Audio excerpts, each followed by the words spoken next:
Permiso.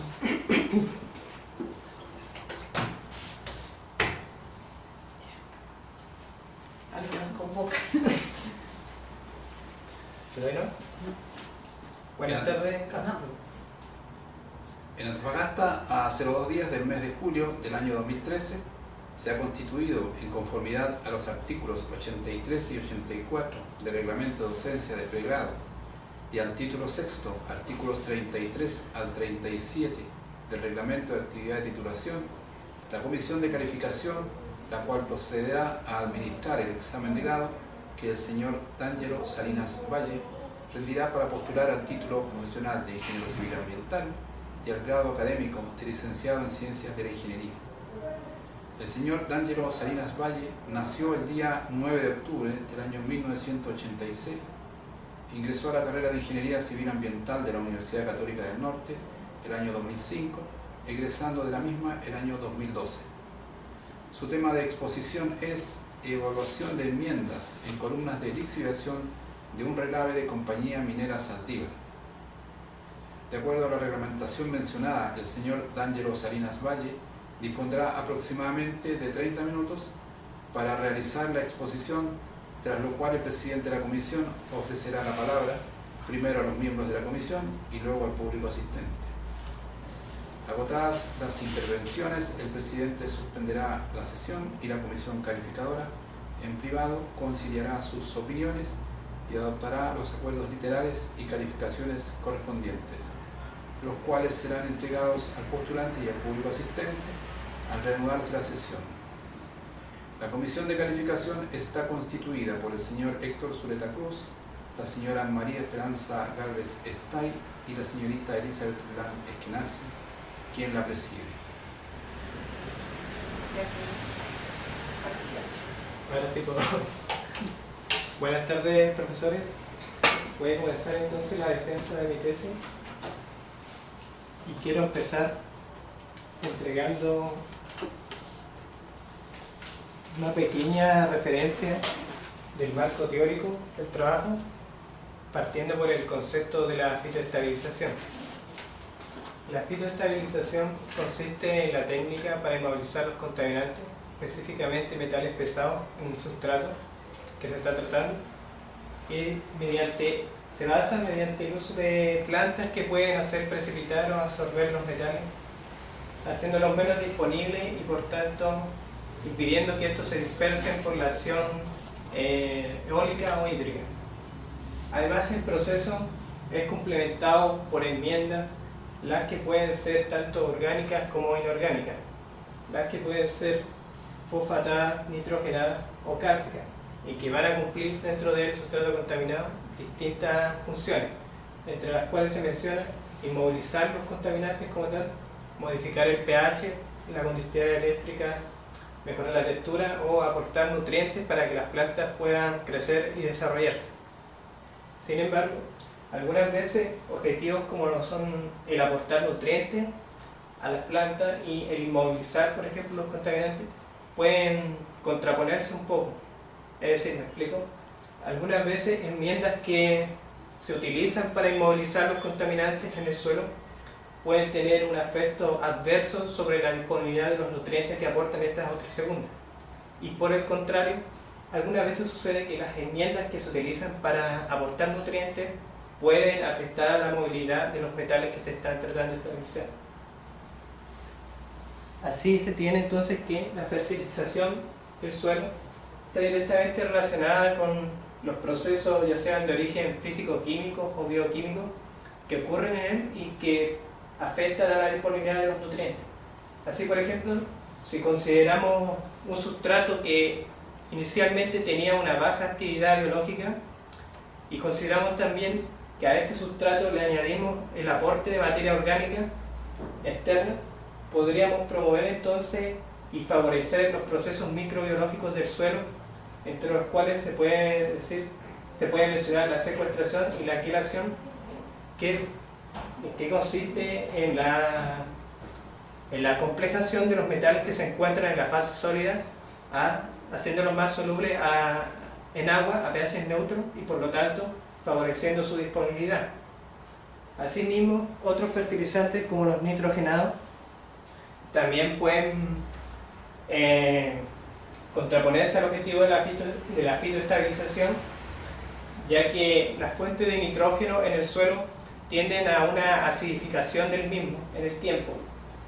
Por ejemplo, en el caso particular de la urea, cuando esta es aplicada al suelo, primero se debe descomponer por el primer paso, que es la hidrólisis, catalizada por la enzima ureasa, la que deja disponible el amonio, y al nitrificarse por la acción de bacterias nitrosoficantes, libera protones.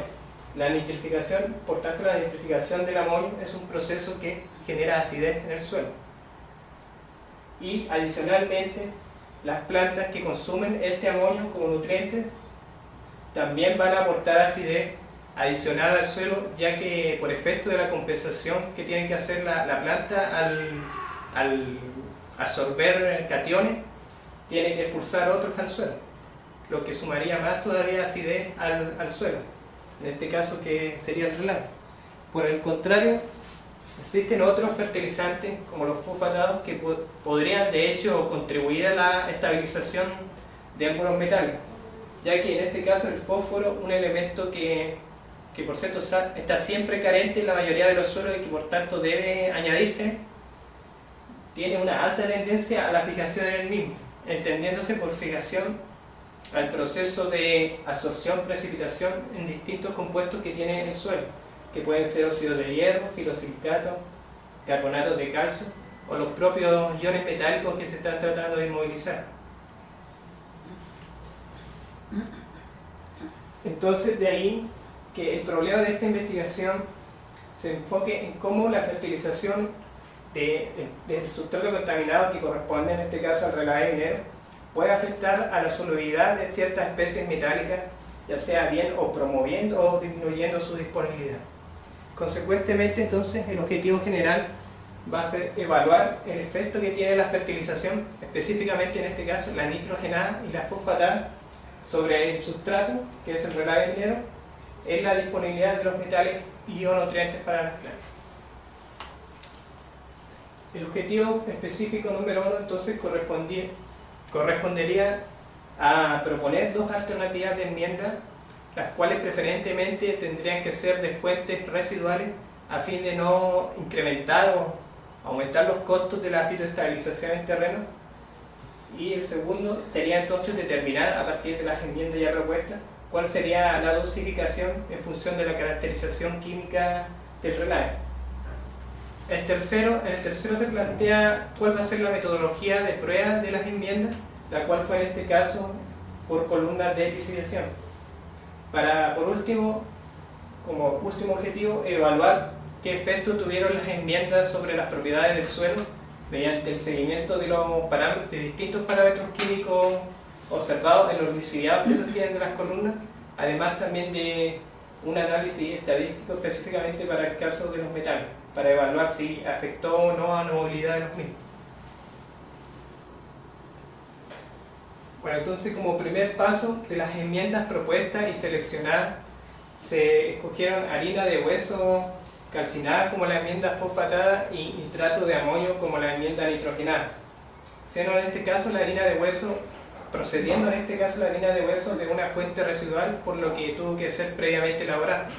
A diferencia del nitrato de amonio, que es una fuente inorgánica y no residual, pero que en este caso se escogió por motivo de que permitía controlar el aporte de nitrógeno al suelo, tanto en su forma de nitrato como de amonio, cosa que no hubiera sido posible si la fuente de nitrógeno hubiera sido orgánica, ya que esos procesos dependen de factores biológicos que no son controlados en el experimento. Entonces, por esa razón fue que se escogió el nitrato de amonio, pese a que en realidad no cumplía con el objetivo de provenir de una fuente residual, solamente para poder tener el control de la cantidad que se aporta de nitrógeno al suelo. Y como decía, la harina de hueso tuvo que ser elaborada, para lo cual pasó por una serie de 7 pasos, en la cual la primera fue la búsqueda y la selección del residuo, que en este caso fueron huesos de pollo. a los cuales tuvo que seguir una etapa de limpieza donde se les retiraron los trozos de carne, de piel adherido, cartílago, y además los huesos fueron bañados en una solución de hidróxido de sodio para terminar de desengrasarlos. Posterior a esa etapa pasaron directamente a un horno de secado donde estuvieron por 1 hora a 30 grados Celsius para evaporar la fracción de agua remanente, y fueron pesados, esto con el objetivo de poder determinar cuál era la fracción inorgánica una vez que los huesos pasen a las etapas posteriores. ¿Se entiende esa parte? Sí. Entonces, una vez de ese pesaje, de ese primer pesaje, el hueso se calcina, se hace el segundo pesaje y se obtiene la fracción que corresponde a la fracción, en teoría, inorgánica del hueso. Para la calcinación se usó una parrilla común y los huesos se montaron sobre esta hasta que se carbonizaron. Una vez carbonizados, los huesos fueron pulverizados, obteniendo el producto final, que fue el que se aplicó en las columnas, en este caso. Ahora, para la metodología que se utilizó y que determinó cuáles van a ser las dosis a utilizar en las columnas, se recurrió a un método del Instituto de Investigaciones Agropecuarias denominado como método de balance nutricional, el cual consiste en la relación de 3 variables: demanda menos oferta sobre la eficiencia, la cual se refiere a la proporción del nutriente que es absorbido por la planta por cada kilogramo de fertilizante aplicado, donde las variables oferta y eficiencia son variables que dependen de las características físico-químicas del suelo, y mientras que la demanda es una variable que puede ser estimada a partir de suposiciones de la productividad esperada y de los requerimientos de nutrientes de una especie vegetal concreta.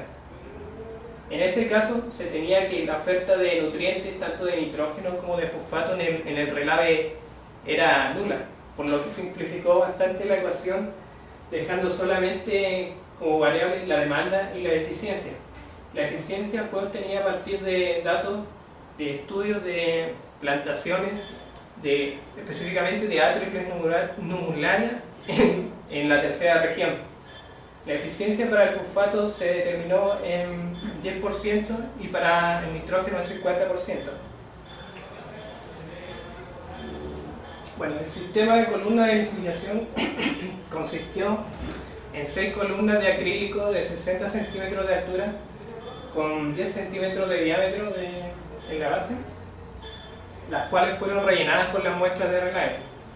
El diseño de la columna contempla que el sustrato, o sea, el relave que está contenido en ella, está dividido en 3 partes: de 0 a 10, de 10 a 20 y de 20 a 30, siendo solamente los 2 primeros los que fueron fertilizados o tratados con la enmienda. Para el sistema de regadío se utilizó una bomba peristáltica que suministraba la solución de regadío a unas buretas que estaban posicionadas en la parte superior de las columnas y que de esta manera suministraban un flujo de agua por goteo, intentando simular lo que sería un sistema de riego por goteo en terreno. Una vez que el flujo de agua atraviesa la columna, se acumula en la parte inferior de la misma y es recolectado para hacerle análisis químico de distintos metales y nutrientes. Para la caracterización del relave se recurrió a datos procedentes de estudios anteriores al relave, con lo que se obtuvieron las concentraciones de metales y de nutrientes que tenía el relave. Pero esta caracterización se refiere a la caracterización general del relave y no a la composición química exacta del relave que está contenido ahí, en las propias columnas. Asimismo, el agua que se utilizó provenía también del sistema de tratamiento de la empresa de Compañía Minera Saldívar, la cual poseía una gran turbiedad y algunos sólidos que tuvieron que ser filtrados previamente, por lo que se utilizó una columna, como se puede apreciar en la fotografía. Igualmente tuvo que hacerse una caracterización química del agua para conocer cuál era el aporte de los iones metálicos, así como de los nutrientes, que es la que se presenta en la tabla. Bueno, el diseño experimental consistió de una variable dependiente que corresponde a la concentración del nutriente en solución, y una variable independiente cualitativa que sería tipo de fertilizante o enmienda con 3 niveles. El primero de ellos, que correspondería al blanco, asignado a la letra A. El segundo, harina de hueso calcinada, asignado a la letra B, y nitrato de amonio, asignado a la letra C. Cada tratamiento con 2 réplicas, y de cada columna se obtuvieron 10 muestras, por lo que en total por cada tratamiento habrían 20 datos de cada parámetro medido, siendo este un total de 13 parámetros medios, entre los que se cuentan fierro, cobre, manganeso, zinc, sulfato, fosfato, amonio, nitrato, potasio, magnesio, calcio, además de medir el pH también y la conductividad eléctrica. Bueno, pasando ya entonces a los resultados y a la discusión de los mismos de este trabajo, se puede observar entonces que la salinidad y basicidad no tuvo una gran variación entre columnas, en este caso que fueron tratadas con amonio o las que fueron tratadas con fosfato, sino que más bien en el caso del pH, este se mantuvo en un rango alcalino oscilando en valores de 7,6 a 8,3 aproximadamente. Esto viene a indicar que, como se había dicho anteriormente, procesos de acidificación por la nitrificación del nitrato en las columnas no fue suficientemente intenso como para provocar variaciones en el mismo, o sea, en el pH me refiero.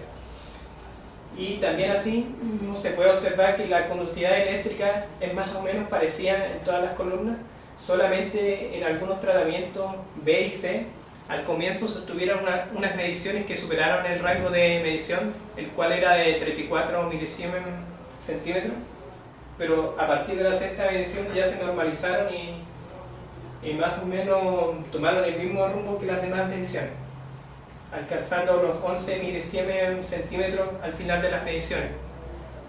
Obviamente esto ocurrió por efecto del lavado gradual que se le hizo a la columna, por lo que el contenido de sales, como el sodio, como el potasio, que contribuyen a la conductividad, disminuyó. En cuanto a los macronutrientes medidos, se tiene que en general, para el caso del nitrógeno, en las columnas en donde se aportó este nutriente, se encontraron altas concentraciones tanto en su forma de amonio como de nitrato, lo que viene a significar que el mismo simplemente fue arrastrado a través de la columna sin presentar prácticamente ninguna absorción, no se absorbió. Asimismo también de este análisis se evidencia que las columnas que se midió el nitrato, a las cuales no se les había aportado el nutriente, presentaban valores de alrededor de los 100 miligramos litro, siendo que el agua de irrigación solamente aportaba 34 miligramos litro. De esto se infiere entonces que la nitrificación sí ocurrió, solamente que no tuvo el efecto esperado de acidificación que se había comentado en el comienzo. Al igual que el potasio, igualmente el potasio presentó un efecto similar al nitrógeno. Este no se absorbió, simplemente se lavó de la columna y fue disminuyendo paulatinamente hasta alcanzar unos valores parecidos entre los 3 tratamientos. Probablemente debido a lo mismo de que el relave estaba muy saturado en sales, especialmente sodio, por lo que no había sitios de absorción donde el mismo pudiera fijarse, absorberse. Por el otro lado, el fosfato varió en rango de concentración de 6 a 10 miligramos en todos los tratamientos, donde se observó a partir de la 9ª o 10ª medición un incremento de 15 a 30 en los tratamientos B y C, lo que fue probablemente ocasionado por el lavado de los carbonatos de calcio que estaban contenidos en el relave, los cuales serían en este caso los principales agentes de absorción de este nutriente. Bueno, en cuanto a los otros macronutrientes medidos, sulfato, calcio y magnesio, estos presentaron en general altas concentraciones en los lixiviados, siendo el sulfato, encontrándose el sulfato alrededor de los 100 miligramos al litro, el calcio alrededor de los 200 miligramos al litro y el magnesio libre en 150. El hecho de que se hayan obtenido tan altas concentraciones, sobre todo en cuanto a calcio y magnesio libre disuelto, sugiere que la basicidad inicial del relave es muy pasajera, o sea, está muy propensa a desaparecer luego en el tiempo con los primeros regadíos, lo que por el arrastre de los iones hacia los perfiles más profundos del relave, y me estoy refiriendo ahora al relave en terreno, lo que conduciría a que los primeros estratos ya no tuvieran estos iones que son cálcicos y que neutralizan a los iones metálicos, por lo que se produciría lentamente pero en forma continua una acidificación en la parte superior, si no se aplicara alguna enmienda para corregir ese problema. Bueno, en cuanto a la disponibilidad de los metales, se tiene que para el caso del cobre las concentraciones en los tratamientos A y B, es decir, al blanco y a la enmienda fosfatada, varían entre 1,4 a 0,3 miligramos litro. Y en el caso del tratamiento que aportaba nitrógeno, fue significativamente menor, como se demuestra en la prueba estadística, que por cierto fue el test de Kruskal-Wallis, creo que así se pronuncia, para comparar las medianas, y de esto se infiere que el nitrato de amonio aportó a la fijación del cobre, que era un efecto no esperado, ya que, como se había comentado anteriormente, lo que se hubiera esperado es que producto de la acidificación estos iones se hubieran movilizado más. En cambio tenemos aquí que el cobre de hecho disminuyó en su disponibilidad. Una razón para esto podría ser que el nitrato de amonio o bien actuó indirectamente liberando más aniones como los carbonilos, los cuales sí fijaron los cationes efectivamente, o bien que este nitrógeno tuvo un efecto sobre los microorganismos del relave, haciendo que estos pudieran, digamos, proliferar y formar compuestos no solubles que se vieron reflejados luego en una disminución de las concentraciones como el ion cobre libre. En cuanto al hierro, en las curvas de concentración se tiene que el mismo varió entre 0,6 a 0,3 miligramos al litro. Y si se mira la figura, pareciera que en el caso del nitrato de amonio la concentración es más alta que en relación a los otros tratamientos. Sin embargo, por medio del test se pudo determinar que solamente el tratamiento B, el que aportaba la harina de hueso, tuvo un efecto significativo, lo que se explicaría por una reacción directa entre los fosfatos aportados con los iones metálicos que formarían un compuesto insoluble. En el caso del manganeso, ocurrió que ambos tratamientos, me refiero a la harina de hueso y nitrato de amonio, aportaron a la fijación del metal, ya que así lo determinó la prueba estadística, y que se podría explicar, obviamente, primero por el caso del fosfato, por una reacción directa que inmoviliza al manganeso, y bueno, en el caso del nitrato, ¿por qué lo disminuyó? Tal vez razones similares a lo que pasó con el cobre, o realmente no se puede saber, ya que se requieren de otros análisis químicos más precisos. Sin embargo, sí afectó positivamente, lo que tampoco se hubiera esperado. No así en el caso del zinc, en el que las concentraciones prácticamente fueron cero en todos los tratamientos, inclusive en el blanco, demostrando así la baja disponibilidad del elemento a pH básico, y por lo que se determinó obviamente que no tenía ninguna relación con los tratamientos probados. Y eso sería, bueno, los resultados. De las conclusiones, entonces, como comportamiento general de los macronutrientes, se tienen que estos van a ser, la mayoría simplemente lavados, arrastrados del suelo, hasta que la salinidad del relave, la salinidad inicial, no disminuya. Ya que no hay, por el efecto de sitios de absorción que hay en el relave, está demasiado saturado, y hasta que no se desplacen primero estos iones salinos, los nutrientes no se van a poder fijar al relave. Siendo recomendable entonces un tratamiento previo que ajuste la salinidad del relave antes de aplicar los fertilizantes que aportan nutrientes.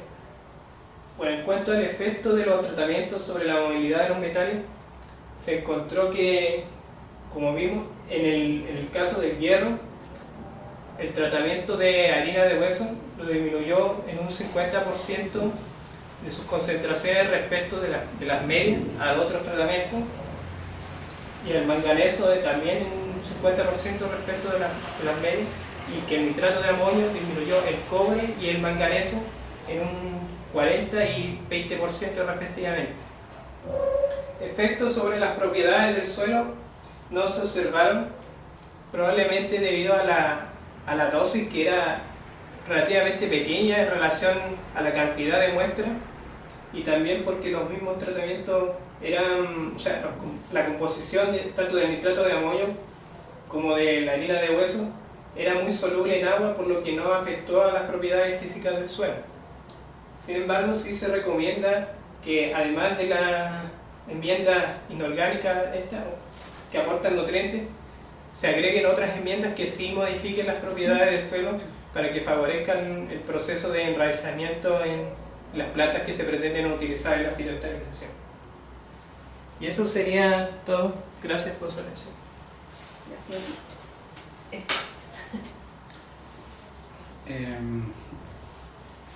Hay dos tipos de enmiendas. Me gustaría que me explicara un poquito con más detalle, porque ahí ponen unas características, la selección. ¿Existen otras posibles enmiendas que se dejaron de lado, o eso para el proceso de fitoestabilización son los que se usan?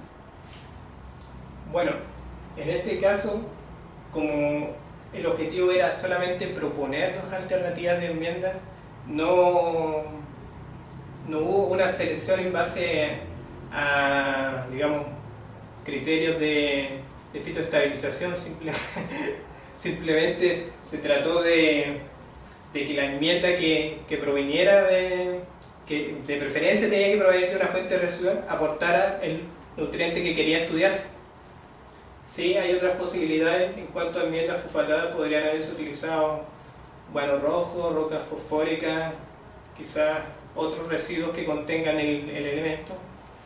De nitrógeno pudo haberse utilizado, y de hecho se propuso como enmienda nitrogenada inicial la urea, la cual sí es un residuo, pero que en este caso no cumplía más bien no facilitaba la ejecución del experimento, y que por eso se desechó, no se empleó. También podrían ser los purines, que también tienen nitrógeno, aportan nitrógeno. Sí. Ya, ahí las mediciones, no quedó claro, quizás lo dijiste.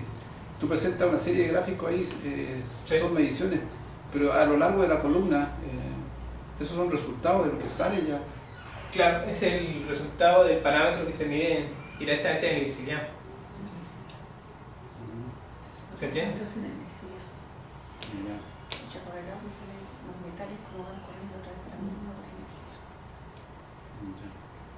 O sea, no se ve puntualmente el desplazamiento de si se están moviendo iones a través del perfil, solamente se toma el punto final, que es donde ya atravesó toda la columna. Como una cinética de solución. No se podía porque va cambiando el lixiviano. Y por último, la relación en las columnas. Tú mencionaste ahí las zonas en una columna. ¿Sí? Ahora, ¿cómo esas longitudes se pusieron al azar? ¿Hay una proporción o relación con el relave? Claro, esos estratos que se definieron y esas dimensiones se definieron en función a unas características agronómicas de fertilización. Lo que pasa es que la fertilización siempre se realiza en los primeros 20 centímetros desde la superficie hacia el interior, porque ahí es donde se enraizan las plantas, y por esa razón se definió el estrato. Claro que hacia abajo el estrato podría ser tremendamente grande, pero por motivos prácticos no puede extenderse mucho más. Pero sí, los primeros 20 centímetros están directamente relacionados con que la fertilización se realiza sobre esos primeros 20 centímetros. Por eso la definición de estos dos primeros. A lo mejor para complementar un poco lo que te consultaba Héctor en relación a lo que tú me diste, si le puedes aclarar la metodología que usaste para determinar las concentraciones de los lixiviados. Ah, sí. Para medir los parámetros se utilizaron... Me miré y se ríe. Se utilizaron técnicas colorimétricas con ayuda de fotómetros para medir nutrientes y metales. Las técnicas colorimétricas que se utilizaron miden el hierro, el aluminio, o sea, los metales, tanto metales como nutrientes, en función de la absorción atómica después, el aparato determina la concentración.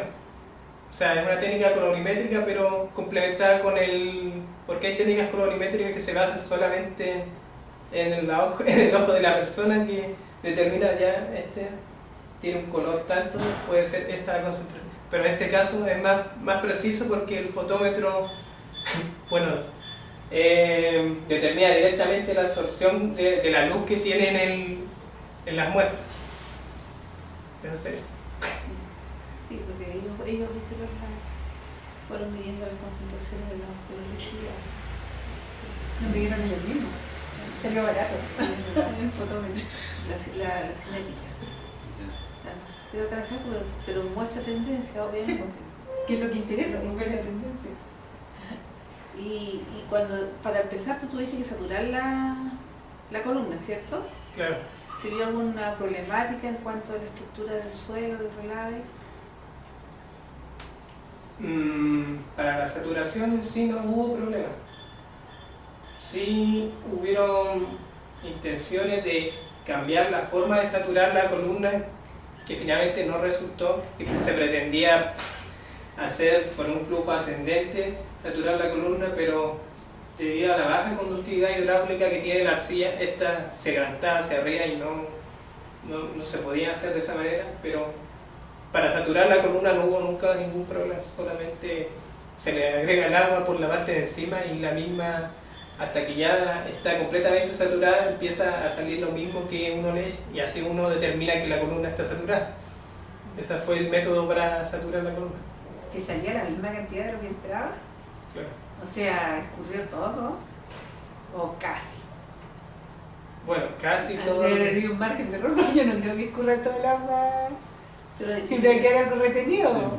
Sí, claro. Y estaba saturando Claro. el lecho. Sí.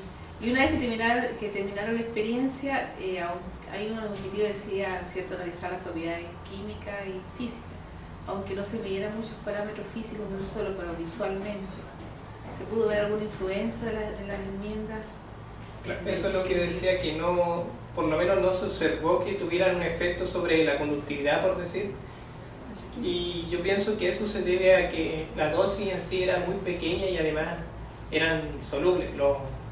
Las enmiendas utilizadas eran solubles y por lo tanto no afectaba la porosidad del suelo en este caso, como podría haber sido con las enmiendas orgánicas como el compost o cualquier otra.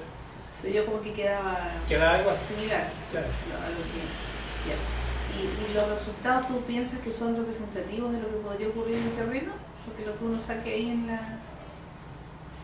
el seguimiento de las concentraciones.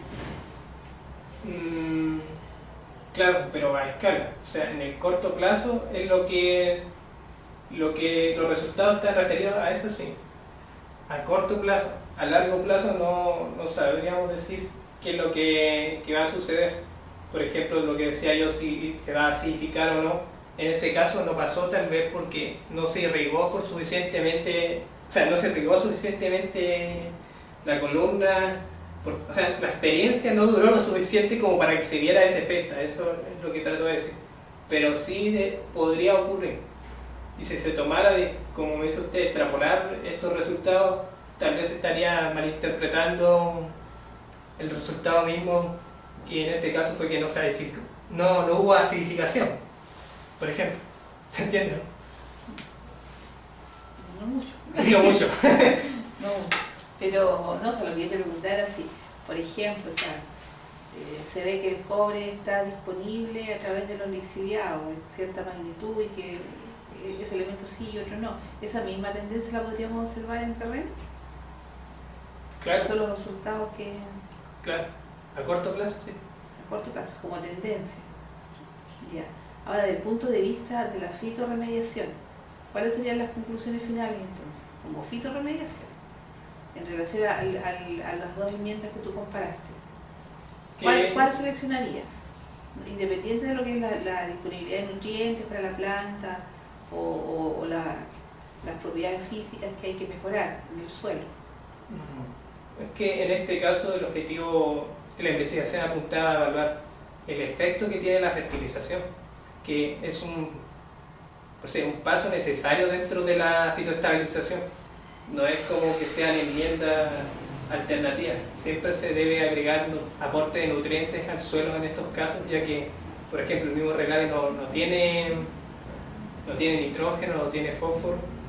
Y en este caso no podría decir que yo selecciono una o la otra. Ambas enmiendas, fosfatadas o nitrogenadas, tienen que agregarse. A no ser que se agregue otra enmienda que contenga las dos, pero ahora bien, si usted se refiere a cuál obviamente tiene el efecto de inmovilizar metales, el fosfato sería la opción más clara, ya que este tiene un efecto directo sobre la fijación de los elementos metálicos. No así el nitrógeno, que en este caso se obtuvo que igualmente ayudaba a la estabilización, pero debió ser por causas indirectas que en realidad no se pueden determinar en el experimento. Sería el fosfato, la enmienda de harina de grasa.